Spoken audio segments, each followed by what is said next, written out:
I'm Nick Snow, watching Government for Oil and Gas Journal in Washington, D.C. Even a law as far-reaching as the 2005 Energy Policy Act can't anticipate every potential problem with its provisions. That much quickly became apparent when a U.S. House Energy and Commerce Committee examined a bill to reform federal natural gas pipeline permitting in early July. The Natural Gas Act initially gave the Federal Energy Regulatory Commission authority to determine if proposed interstate natural gas pipeline projects should be approved. EPAC designated FERC lead agency to coordinate with other federal, state, and local government entities which issue associated permits. It did not give FERC authority to enforce decision deadlines for those entities.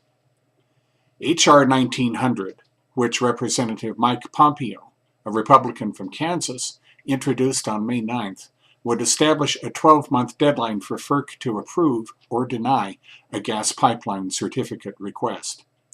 It would codify FERC's 90-day deadline after completion of a final environmental document for relevant agencies to decide on a developer's request for related permits, although such agencies could get another 30 days if unforeseen circumstances beyond their control make it necessary.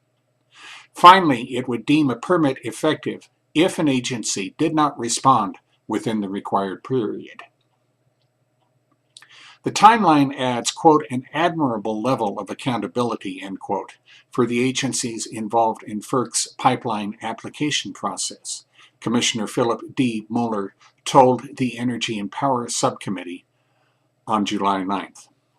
My only caution is that without high-level agency oversight, directing the agencies to prioritize these permits, a timeline could result in agencies either denying certain permits or adding burdensome conditions as a way to protect themselves from accusations of insufficient review, he continued.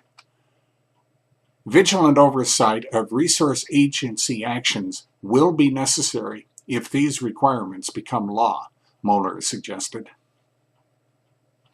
Donald F. Santa, president of the Interstate Natural Gas Association of America, said the bill would make an incremental but important change.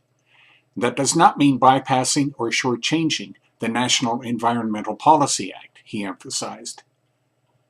The permitting deadline in H.R. 1900 and the enforcement thereof starts after the NEPA process is complete, Santa said. By that time, permitting agencies should have been working cooperatively with FERC and the project sponsor for some months and perhaps years in some cases, and should therefore be ready to render a final decision. Other witnesses expressed concerns, primarily about the bill's time limit. At a very fundamental level, H.R. 1900 undermines the power preserved and granted to the states to ensure protection of the health, safety, and economies of their people, said Maya K. von Rossum, who leads the Delaware Riverkeeper Network in Bristol, Pennsylvania. The full committee approved the bill by 28 to 14 votes on July 17th and referred it to the full House for possible consideration. That's Watching Government for this week. In Washington, I'm Nick Snow for Oil and Gas Journal.